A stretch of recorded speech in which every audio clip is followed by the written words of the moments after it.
Bueno, como le anticipé al principio, tenemos al economista Miguel Collado Di Franco, vicepresidente del Centro Regional de Estrategias Económicas Sostenibles.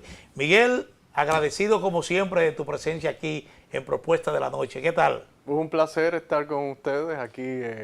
Esta es la vez que vengo a esta nueva casa. Sí, sí, no, tú siempre nos acompañas Un y eso placer, te lo de verdad. agradecemos. Y agradezco siempre las invitaciones, de Sí. verdad que sí.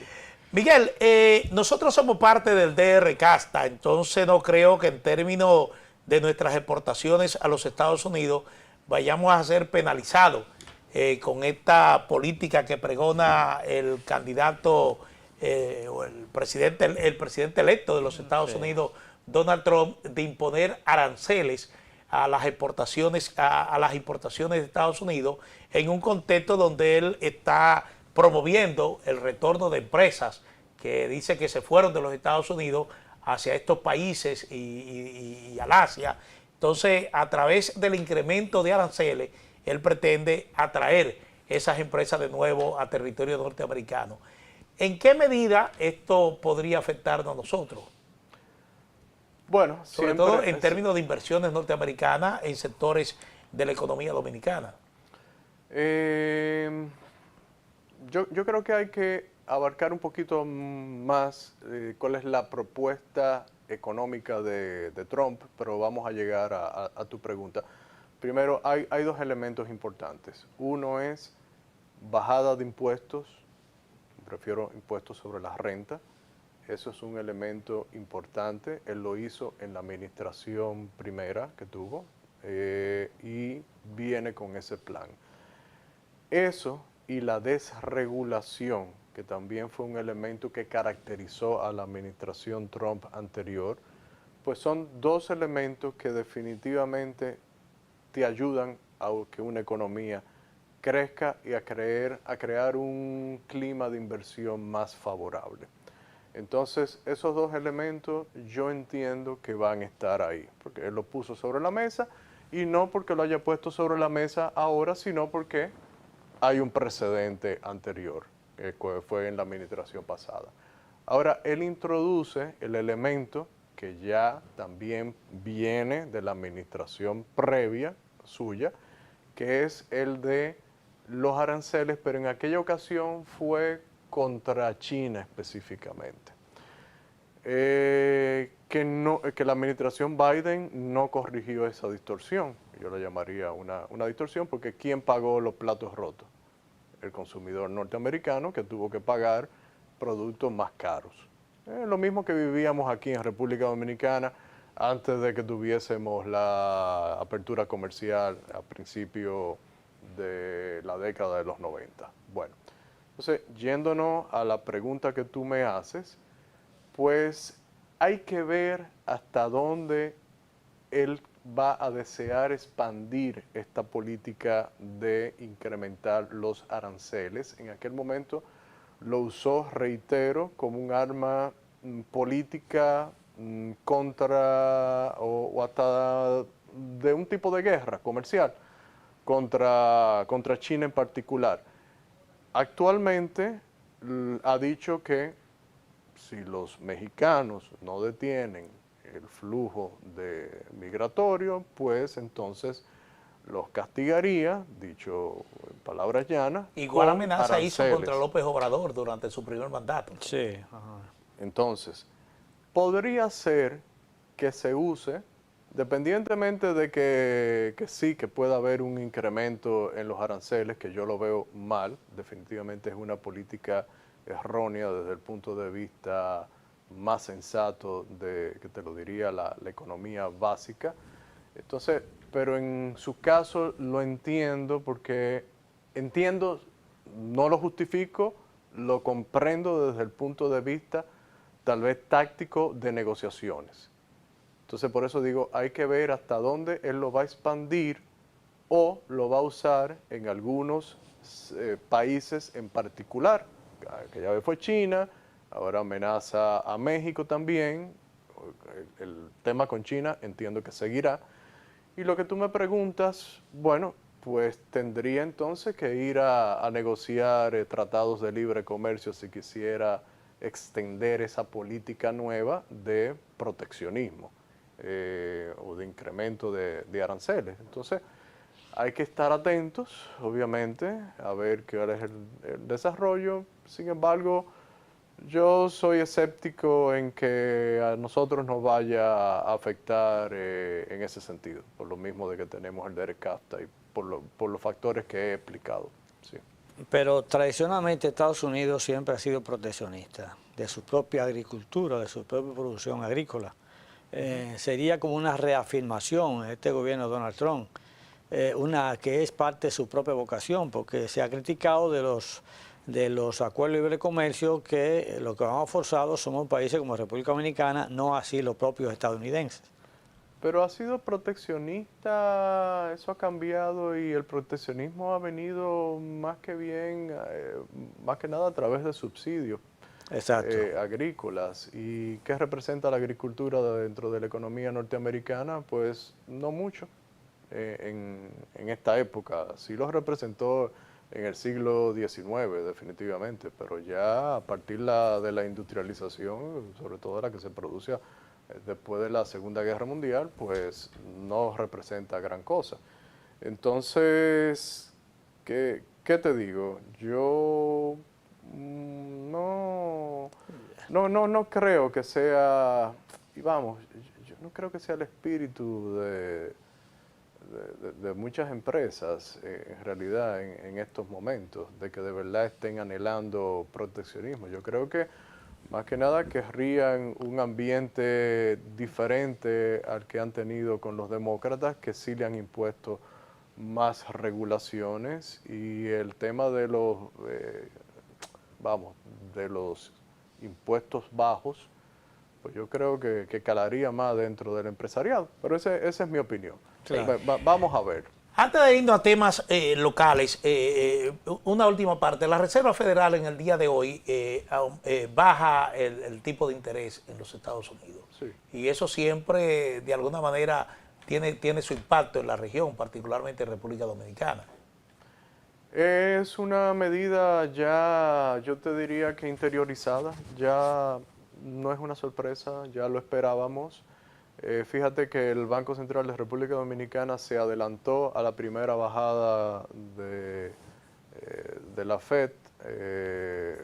Entonces, recientemente, cuando hizo una reducción incluso mayor de la que esperamos. Pero bueno, el punto está en que sí, indudablemente tiene un impacto, porque las tasas, los rendimientos, uno esperaría que bajaran, me refiero a los bonos, por ejemplo, cuando tú tienes una bajada de la tasa de interés de referencia de la política monetaria, pero sin embargo, fíjense, no ha sido así en los últimos meses. La cotización, el rendimiento de los bonos ha ido incrementándose en Estados Unidos. ¿Qué le quiere decir a ustedes eso? Que los inversionistas están esperando que continúe el ambiente inflacionario. Es decir, la Reserva Federal tomó esta decisión todavía sin el debido control de la inflación. Es como muchos analistas lo percibimos, como lo está reflejando el mercado de renta fija, de bonos, con rendimientos que están incrementándose, que usted pensaría que deberían estar bajando, y el oro. El oro está mandando dos señales, y también lo podemos ver con otros commodities, otras materias primas como el petróleo. Se piensa que tiene que ver con las incertidumbres por los conflictos geopolíticos. No, aquí hay un piso que lo está estableciendo las expectativas de inflación. Fíjense que en el día de ayer, cuando se anuncia la victoria de Trump, el oro empieza a caer. ¿Y qué esperábamos los analistas que estamos conscientes del tema de que el oro es un elemento bueno, el oro y el petróleo, tipo Texas también. También, pero el oro, vamos a enfocarnos en particular, aplica para ambos, pero vamos a pensar en el oro.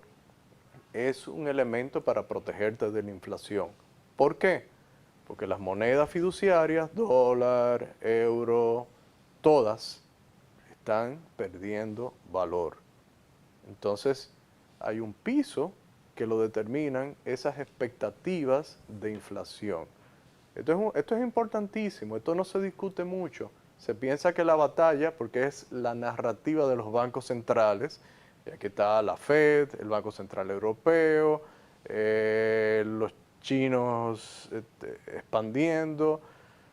Hay mucha liquidez que queda todavía del proceso del COVID, de cuando se incrementó la liquidez en el mundo, que no se ha reducido y que ahora con bajadas de tipos de interés de los bancos centrales van a incrementarse más, y reitero, eso ya se está reflejando en los mercados de renta fija, en los bonos, y se está reflejando en el oro. Fíjense que hoy el oro volvió a repuntar. Ayer estuvo en 2.650 más o menos, y hoy la última vez que lo vi, 2.705 aproximadamente. ¿Por qué? Porque quien sabe de esto entiende que todavía estamos en un mundo donde la inflación no está bajo control, y eso fue, como ha pasado en otros países, uno de los elementos que ayudó a Trump en la victoria en Estados Unidos, el costo de la vida en Estados Unidos. Bien. Bueno, este tema del oro, ¿en qué medida eso puede reflejarse en ese día a día de un ciudadano? De un ciudadano, Sí. bueno, yo no soy consejero de finanzas, pero yo le diría a la gente que esté atenta, y el que tenga oro, que tiene algo muy valioso en sus manos. Vamos a en la dentadura. Hay incluso Está- países que sustituyen está muy el buena dólar esa. como reserva por el oro. Sí, Sí, pero- sí, sí. Bueno, sí. pero es que en diciembre pasado la noticia fue cuando el oro llegó a la barrera, rompió la barrera de los 2000. En estos días, pronto, muy probablemente, tal vez antes de lo que uno piensa, será que va a estar sobre los 2.800. Y quién sabe si sigue subiendo. Bien. Entonces, bueno, el que pueda invertir en oro, que no descarte ese tipo de inversión. Bueno, Reitero, no soy Sí. analista Es financiero, como y volver esta, al esta patrón, recomendación, de todas maneras positivo esta para República recomendación Dominicana. es un comentario. Bueno, Miguel, pasando a un tema local, el CRE sostuvo que el CRE se opuso a cómo fue presentada, a la forma en que fue presentada la reforma fiscal que propuso el gobierno.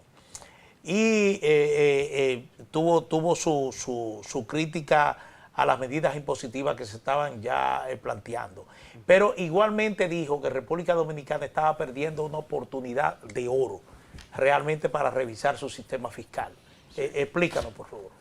Bueno, yo creo que ya el análisis del proyecto por sí solo se cae solo, porque tuvo que ser retirado Bueno, por el se rechazo, retiró, claro. por el rechazo generalizado, definitivamente. Uno pudiera verle algunas cosas positivas, pero cuando lo analiza en conjunto, la mejor decisión que pudo haber tomado el presidente del Ejecutivo fue haber retirado ese proyecto. Ahora, uno se pregunta, ¿por qué, si las mismas autoridades dicen que duraron tantos años elaborándolo, hicieron este proyecto?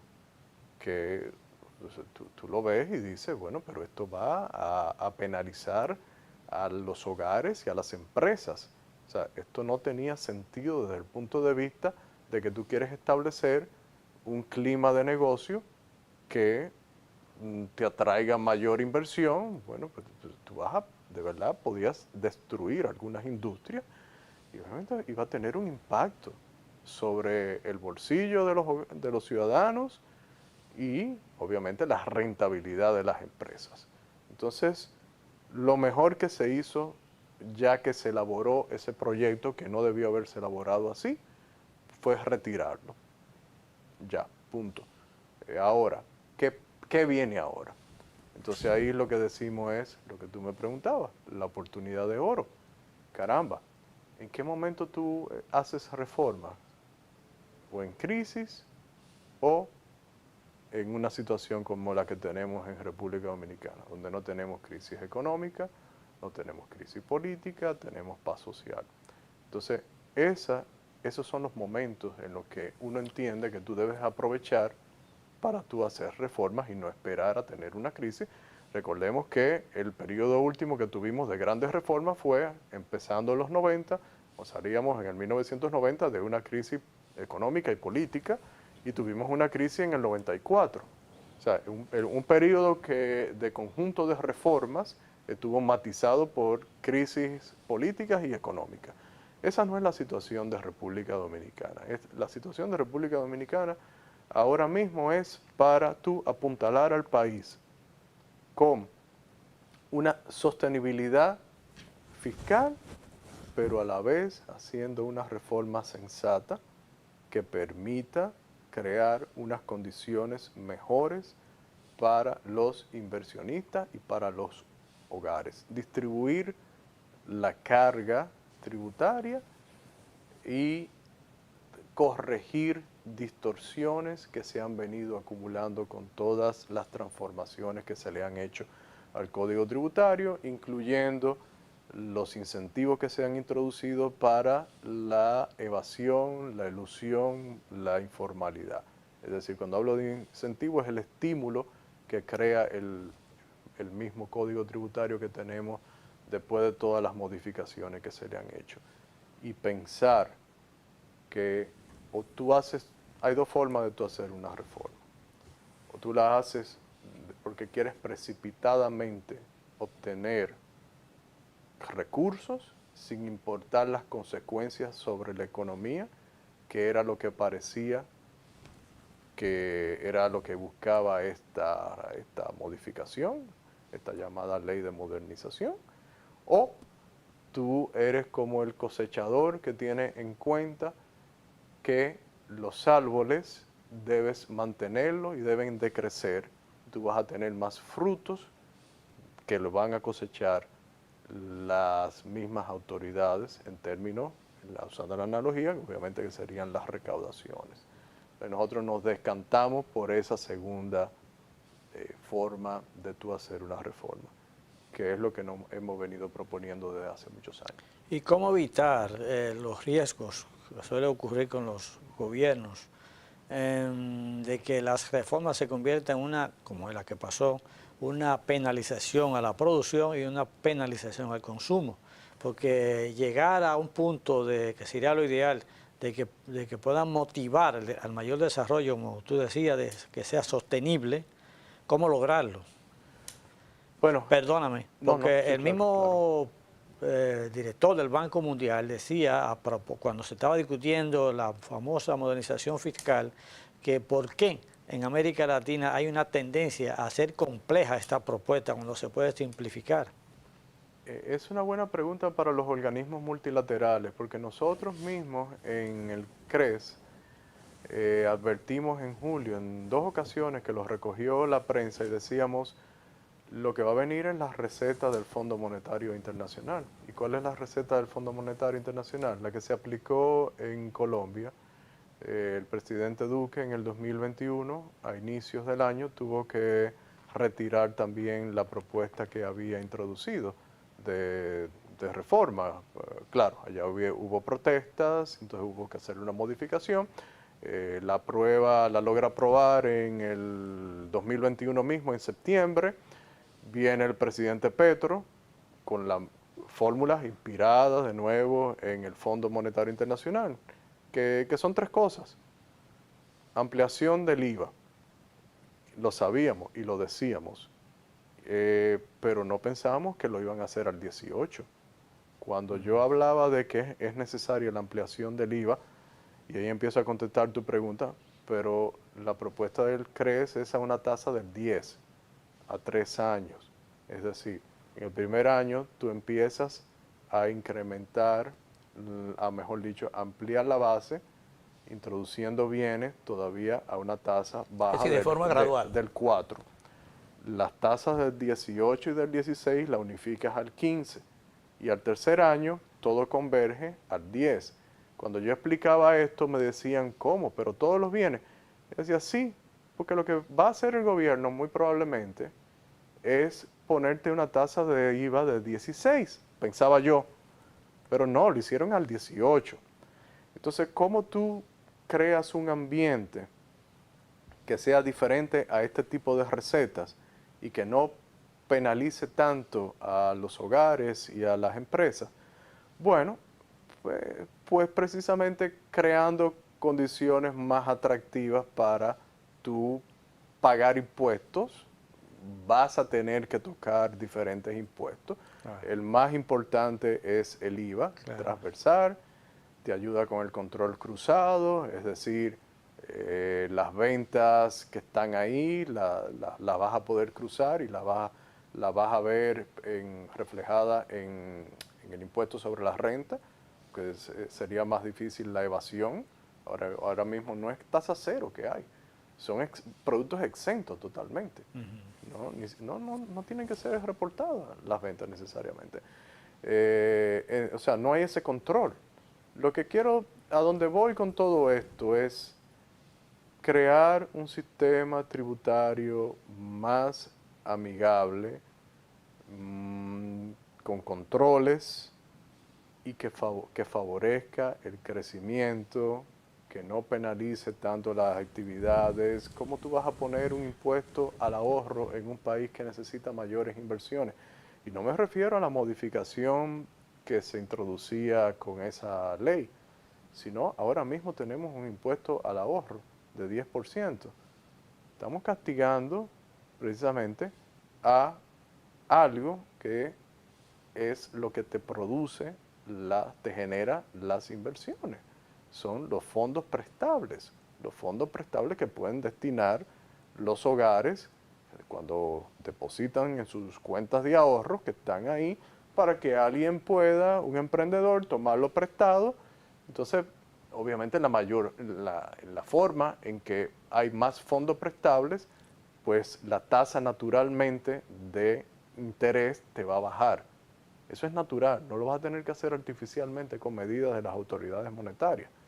Y todos los impuestos se pagan con ahorro, porque es dinero que tú ya no vas a poder ahorrar, o incluso desahorrando, desinvirtiendo para poder pagar una deuda que tienes con las autoridades tributarias.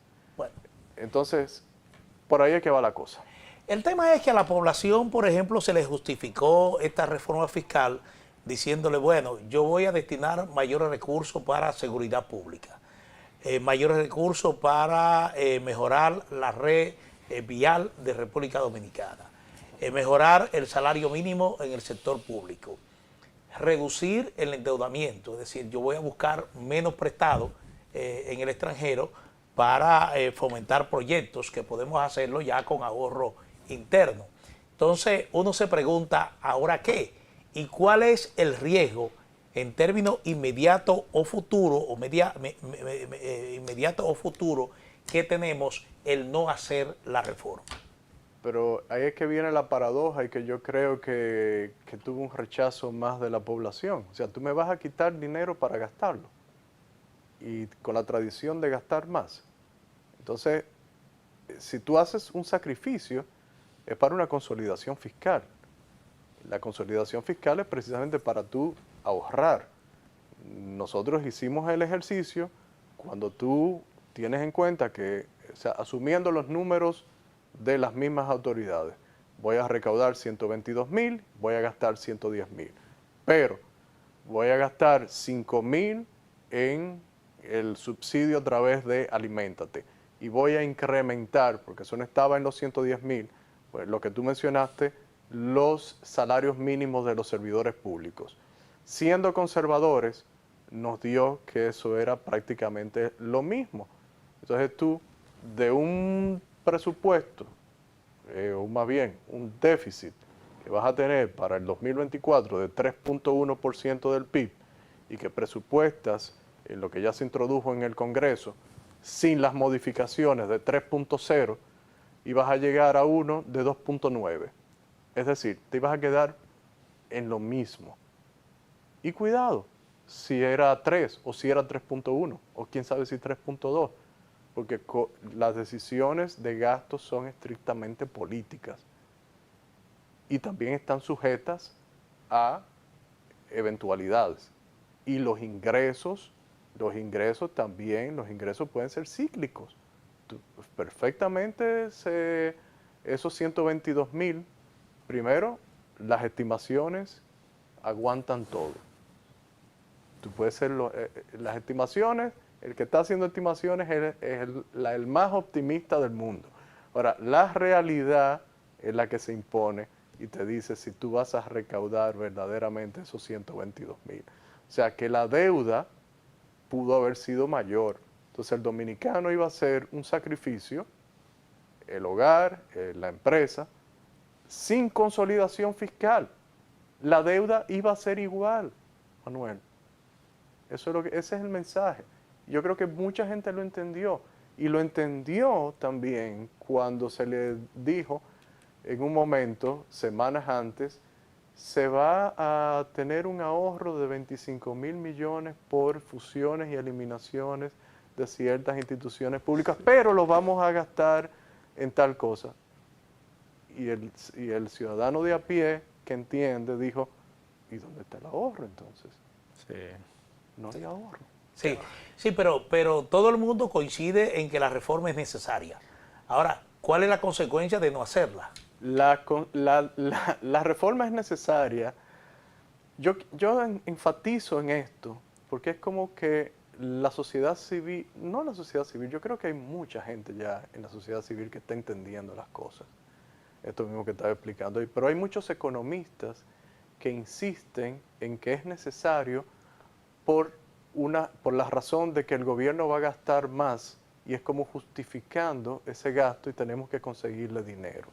Aunque luego la sociedad civil misma entonces salga a decir, pero se está malgastando, a denunciar y a denunciar y a denunciar y a denunciar. En estos días, hoy hay una noticia con el tema de educación, por ejemplo, que si son las estadísticas de que hay tantos maestros o tantos estudiantes por maestro, o no son esas. ¿Qué está pasando? Si de verdad todos los maestros están dando clases, o todos los que están registrados como maestros, o no, que han sido los grandes beneficiados del 4%. ¿A dónde voy con todo esto? Es que hay que ser conscientes con el gasto. Entonces tú me preguntas, ¿ahora qué? Entonces el presidente, muy bien, dijo, tendremos, no recuerdo exactamente sus palabras, voy a parafrasear lo que dijo, tendremos que ser cautos entonces cómo invertimos el dinero. Y eso, uno elige autoridades para que administren el dinero que uno aporta. Y esa es la mentalidad que los economistas que estamos aquí para educar a la gente deberíamos estar predicando. Y el ahora qué, entonces debería ser cautos, buscar ahorros. Si se consiguieron 25,000 millones, vamos a ahorrarlos. Vamos a ahorrarlos.